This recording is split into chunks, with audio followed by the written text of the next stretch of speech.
कौन थे भगवान शिव के 3 राक्षस पुत्र जिनसे खुद देवता भी डरते थे? आखिर कैसे हुआ था इन 3 राक्षस पुत्रों का जन्म और कैसे भगवान शिव ने अपने ही पुत्रों का वध कर पूरी सृष्टि को बचाया था? चलिए जानते हैं इस वीडियो में। अगर आप शिव जी के सच्चे भक्त हैं तो कमेंट बॉक्स में हर हर महादेव अवश्य लिखिएगा। जब जब भगवान शिव और माता पार्वती के पुत्रों के बारे में पूछा जाता है तो आप में से अधिकतर लोगों का जवाब हमेशा यही होगा कि उनके 2 पुत्र थे, एक गणेश जी और दूसरे कार्तिकेय जी। लेकिन क्या आप जानते हैं कि भगवान शिव के इन दोनों के अलावा 3 राक्षस पुत्र भी थे? जी हाँ, शिव पुराण, विष्णु पुराण, वामन पुराण, इन सभी में भगवान शिव के इन तीनों ही राक्षस पुत्र के बारे में विस्तार से जानकारी मिलती है।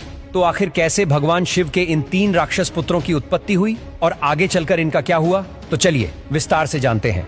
तीसरे नंबर पर मौजूद हैं भगवान शिव के शक्तिशाली राक्षस पुत्र अंधक। अंधक की कहानी बेहद ही रोचक है।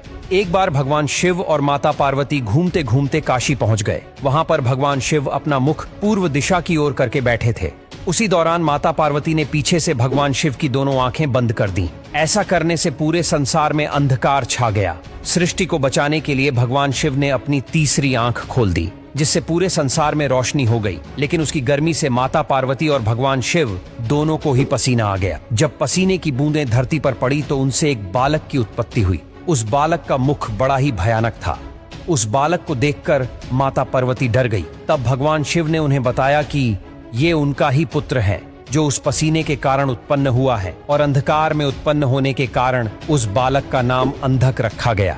लेकिन वहीं दूसरी तरफ उसी समय दैत्य हिरण्याक्ष पुत्र की कामना के लिए घोर तपस्या कर रहा था। उसने भगवान शिव से पुत्र प्राप्ति का वर मांगा तो भगवान शिव ने अंधक को उसे पुत्र रूप में प्रदान कर दिया। अंधक असुरों के बीच ही पला बढ़ा और असुरों का राजा बन गया। अंधक ने तपस्या करके ब्रह्मा जी से वर मांगा कि उसकी मृत्यु तभी हो जब वो यौन लालसा से अपनी माँ की ओर देखे। असल में अंधक को ये जानकारी ही नहीं थी कि वो भगवान शिव और माता पार्वती का पुत्र है। ऐसे में उसे लगा कि जब उसकी कोई माता ही नहीं है तो उसकी मृत्यु तो हो ही नहीं सकती।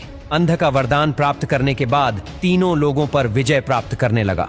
उसने सभी देवताओं को परास्त कर दिया। कोई भी देवता उसे हरा नहीं पा रहा था। ऐसे में उसे लगा कि अब उसे विवाह कर लेना चाहिए। उसने सोचा कि अब वह तीनों लोकों की सबसे सुंदर स्त्री से विवाह करेगा। जब अंधक ने पता लगाया तो उसे पता चला कि तीनों लोकों में सबसे सुंदर पर्वत की राजकुमारी पार्वती है, जिसने अपने पिता का वैभव त्याग कर भगवान शिव से शादी की है। ऐसा सुनकर वह तुरंत ही माता पार्वती के पास गया और उनके सामने शादी का प्रस्ताव रख दिया। जब माता पार्वती ने इनकार किया तो अंधक उन्हें जबरदस्ती अपने साथ ले गया। तब माता पार्वती ने भगवान शिव का आह्वान किया तो भगवान शिव वहां प्रकट हुए और उन्होंने अंधक को बताया कि तुम तो पार्वती के पुत्र हो। ऐसा कहकर भगवान शिव और अंधक के बीच घनघोर युद्ध हुआ, जहां स्वयं भगवान शिव ने अपने त्रिशूल के प्रहार से अंधक का वध कर दिया। इस तरह भगवान शिव के राक्षस पुत्र अंधक का वध हुआ। अब बात करते हैं दूसरे शक्तिशाली राक्षस पुत्र की। वो कोई और नहीं बल्कि जलंधर था। अंधक के अलावा विष्णु पुराण में भगवान शिव के दूसरे राक्षस पुत्र जलंधर का भी उल्लेख मिलता है। कहते हैं जलंधर भगवान शिव का सबसे बड़ा दुश्मन बन गया था। श्रीमद् भागवत पुराण के अनुसार जलंधर भगवान शिव का असुरंश था, लेकिन उसे इसका पता नहीं था। जलंधर बहुत ही शक्तिशाली असुर था। इंद्र को पराजित कर जलंधर तीनों लोकों का स्वामी बन बैठा था। यहाँ तक कि यमराज भी उससे डरते थे। दरअसल भागवत पुराण के अनुसार एक बार भगवान शिव ने अपना तेज समुद्र में फेंक दिया। इससे जलंधर उत्पन्न हुआ। माना जाता है कि जलंधर में अपार शक्ति थी और उसकी शक्ति का कारण थी उसकी पत्नी वृंदा।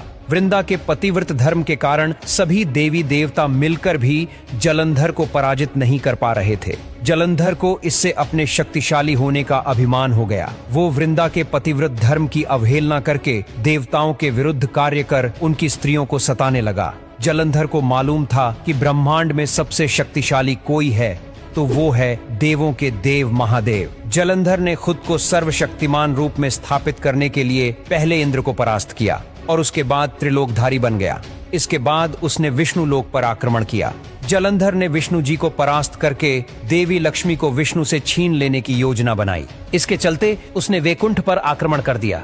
लेकिन देवी लक्ष्मी ने जलंधर से कहा, हम दोनों ही जल में उत्पन्न हुए हैं, इसीलिए हम भाई बहन हैं। देवी लक्ष्मी की बातों से जलंधर प्रभावित हुआ और वो लक्ष्मी जी को बहन मानकर बैकुंठ से चला गया। इसके बाद उसने सीधा कैलाश पर आक्रमण करने की योजना बनाई। अपने सभी असुरों को इकट्ठा किया और कैलाश जाकर देवी पार्वती को पत्नी बनाने के लिए प्रयास करने लगा। इससे देवी पार्वती क्रोधित हो गई। तब महादेव को जलंधर से युद्ध करना पड़ा, लेकिन वृंदा के प्रतिव्रत के कारण भगवान शिव का हर प्रहार जलंधर पर निष्फल हो रहा था। अंत में देवताओं ने मिलकर योजना बनाई और भगवान विष्णु जलंधर का भेष धारण करके वृंदा के पास पहुंच गए। वृंदा भगवान विष्णु को अपना पति जलंधर समझकर उनके साथ पत्नी के समान व्यवहार करने लगी। ऐसे वृंदा का पतिव्रत धर्म टूट गया और शिवजी ने अपने त्रिशूल के प्रहार से जलंधर का सिर धड़ से अलग कर दिया। विष्णु द्वारा सतीत्व भंग किए जाने पर वृंदा ने आत्मदाह कर लिया। तब उसकी राख से वहीं पर तुलसी का पौधा जन्मा। तुलसी देवी वृंदा का ही स्वरूप है, जिन्हें भगवान विष्णु लक्ष्मी से भी अधिक प्रिय मानते हैं। और इस तरह स्वयं भगवान शिव के दूसरे शक्तिशाली राक्षस पुत्र जलंधर का वध हुआ। अब बात करते हैं भगवान शिव के सबसे शक्तिशाली राक्षस पुत्र की। वो कोई और नहीं बल्कि सुकेश था। अन्य पुराणों के हिसाब से राक्षसों में हेती और प्रहेती नाम के 2 भाई उत्पन्न हुए, जिन्हें राक्षसों का स्वामी बनाया गया। प्रहेती धार्मिक स्वभाव का होने के कारण वन में चला गया, जबकि हेती ने काल की बहन से विवाह कर लिया। दोनों का एक पुत्र हुआ जिसका नाम विद्युत केशव रखा गया। जब विद्युत केशव जवान हुआ तो उसका विवाह संजय की पुत्री सालक से करवा दिया गया, जिसने थोड़े दिनों बाद कैलाश पर जाकर एक बालक को जन्म दिया। साथ ही वो राक्षसी उस बालक को वहीं कैलाश पर छोड़कर पुनः अपने पति के पास वापस चली आई। वहीं दूसरी तरफ कैलाश पर जब भगवान शिव और माता पार्वती ने एक बालक की रोने की आवाज सुनी तो वह दोनों उस बालक के पास पहुंचे। बालक को रोता हुआ देखकर उन्होंने बालक को उठा दिया और उसे अपने पुत्र के समान ही प्यार दिया। वो बालक कोई और नहीं बल्कि सुकेश था, जिसका नामकरण स्वयं भगवान शिव और माता पार्वती ने किया। वही पुराणों के अनुसार सुकेश भगवान शिव और पार्वती का पुत्र नहीं था, परंतु दोनों ने उसे अपने पुत्र के समान ही प्रेम किया। वही बाद में सुकेश का विवाह गंधर्व की पुत्री देवती से हुआ और उनके 3 पुत्र हुए, जिन्हें हम माली, सुमाली और माल्यवन के नाम से जानते हैं। कहते हैं माली, सुमाली और माल्यवन नामक 3 दैत्य द्वारा त्रिकुट सुबेल यानी कि सुमेरु पर्वत पर लंका बसाई गई थी। वही माली सुमाली को मारकर देवों और यक्षों ने कुबेर को लंकापति बना दिया था, लेकिन माल्यवन बच गए थे। माल्यवन कौन थे? दरअसल माल्यवन रावण के नाना थे। तो यही थे भगवान शिव के 3 राक्षस पुत्र जो बेहद ही शक्तिशाली थे। जहां अंधक, जलंधर और सुकेश, इन तीनों ही राक्षसों का सर्वशक्तिशाली होना तय था, क्योंकि तीनों ही कहीं न कहीं भगवान शिव से जुड़े थे। तो आपके हिसाब से इन तीनों में से सबसे अधिक शक्तिशाली राक्षस पुत्र कौन था? कमेंट बॉक्स में हमें जरूर बताएं।